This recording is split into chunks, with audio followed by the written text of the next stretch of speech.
Now, I know that you feel your acne is much and your pores are clogged and you want to go for a facial. Now, before you do that, I advise you watch this video. It is important to note that facials are largely a therapeutic procedure. Now, I'm premising this video by saying this so that you can get whatever it is I want to say subsequently in context. The idea of facials is to, wash your skin, deep cleanse your skin, help with lymphatic drainage for people that have puffy faces, etc. However, there's certain procedures in facials that I am sure isn't really good for your skin. Now, one of these is steaming. Now, the idea of steaming is to open up your pores. However, your pores do not contain individual muscles to make them open and close. So when you steam your face, what you think is your pores opening and closing is just your, skin barrier being softened a bit. That is, the dead skin cells or the corneocytes on your top skin layer is just being softened. Now, the downside to softening your stratum corneum, which is the top layer of your skin, is that it could lead to transepidermal water loss. That means that as you're opening up your skin barrier, trying to make it in such a way that products can easily absorb,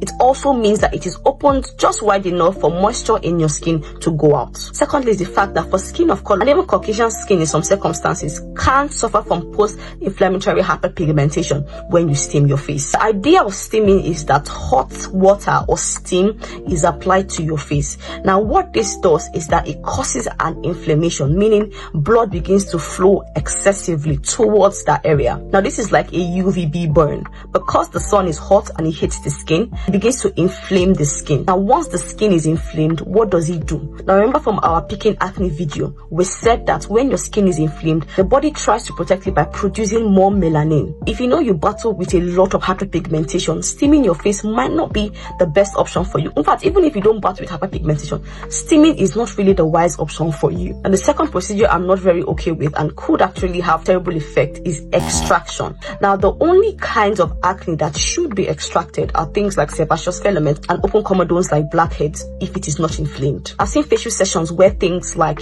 pustules and papules are being excoriated. That is such a harmful thing to do to the skin. Now, considering these kinds of acne are inflamed acne, they could trigger more post-inflammatory hyperpigmentation if you begin to pick at them. That's why I advise to please use acne treating ingredients like salicylic acid, benzoyl peroxide, azelaic acid, etc., even tretinoin to help deal with those kinds of issues. Because let's look at it logically. Now, you could use these ingredients to clear off your acne. Now, although acne doesn't have a cure, it can be reasonably prevented. Things like salicylic acid and the rest are more like a preventative and also a treatment option. Now, these ingredients have the ability to go into the skin, kill the bacteria, reduce your sebum production, etc. But on the other hand, extraction is just a temporary fix that could potentially cause more problem for your skin. You picking the acne increases your chance of having PIH and also acne scars, but in the long run, it doesn't help that acne because it can still come back. Now, things like cystic acne that are like icebergs where the upper part looks small,